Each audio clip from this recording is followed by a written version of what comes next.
Ya, pemirsa, terima kasih Anda masih tetap setia bersama kami di seputar Aceh. Pemirsa, di segmen akhir ini kami turunkan informasi olahraga. Saudara, Aceh Besar kalahkan Aceh Jaya dengan skor 11-6 pada partai pembuka Prapora 3 Grup B di lapangan Komplek Janto Sports City, JSC Kota Janto. Pada laga di kandang sendiri, para pemain Aceh Besar mampu memaksimalkan permainan taktis dan penuh semangat.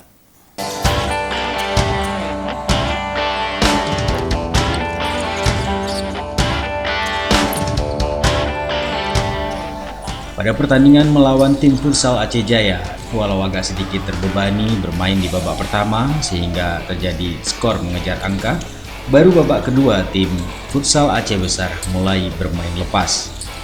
Ketua KONI Aceh Besar Muhibbuddin Ibrahim atau yang akrab disapa Ucok Sibreh saat mengunjungi sesi latihan tim futsal Aceh Besar menyampaikan melalui Prapora menjadi jalan merebut tiket untuk bisa bermain di Pora PD dan selanjutnya bisa berprestasi tidak hanya di kabupaten, di kota mana saja untuk tingkat provinsi bahkan nasional.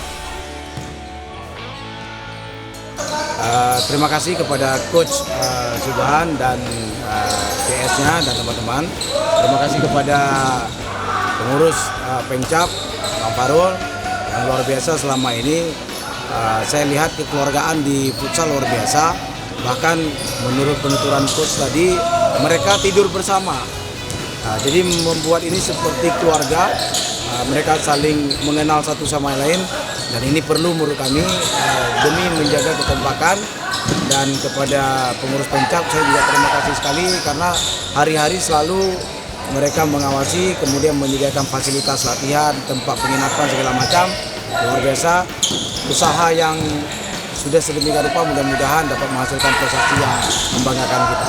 Dan satu tujuan Aceh Besar ini kami selalu melakukan jaringan.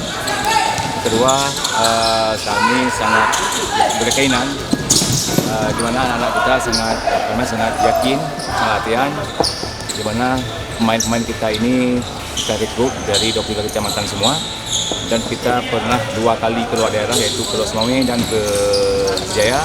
Alhamdulillah hasilnya sangat maksimal. Di Jaya kita dapat juara 1, siapanya di Los Maueh kita belum apa-apa, masih 4 besar. Alhamdulillah, yang penting kita utamakan kemenangan tim, mudah-mudahan tim kita bisa lolos ke Prapora. Pelatih tim futsal Aceh Besar, Subhan, menyampaikan selama masa karantina latihan, dirinya mengutamakan kekompakan seluruh tim. Yang pertama adalah untuk futsal, target kita adalah lolos Pora 2022 di PD nanti. Dan alhamdulillah kita di sini ada beberapa materi yang kita sampaikan. Yang pertama itu tentang defense, ya. Defense nanti banyak materi yang harus kita sampaikan. Yang kedua tentang offense-nya. Dan yang berikutnya adalah transisi. Ketiga item ini masing-masing kita punya materi dasar dan juga kelanjutan, baik dengan basic, fungsional, advance, dan game situasi. Dan alhamdulillah pada hari ini kita juga sudah melihat bersama ini adalah latihan transisi untuk mempersiapkan bagaimana sewaktu kita menyerang dan juga bagaimana kita waktu bertahannya. Dengan kemenangan melawan Aceh Jaya, tim futsal Aceh Besar mengamankan tiket menuju Prapora. Tim futsal Aceh Besar pada pertandingan sebelumnya bermain dan berhasil mengalahkan tim kuat Kabupaten Biren dengan skor 7-4. Dari Aceh Besar, tim liputan Aceh TV melaporkan.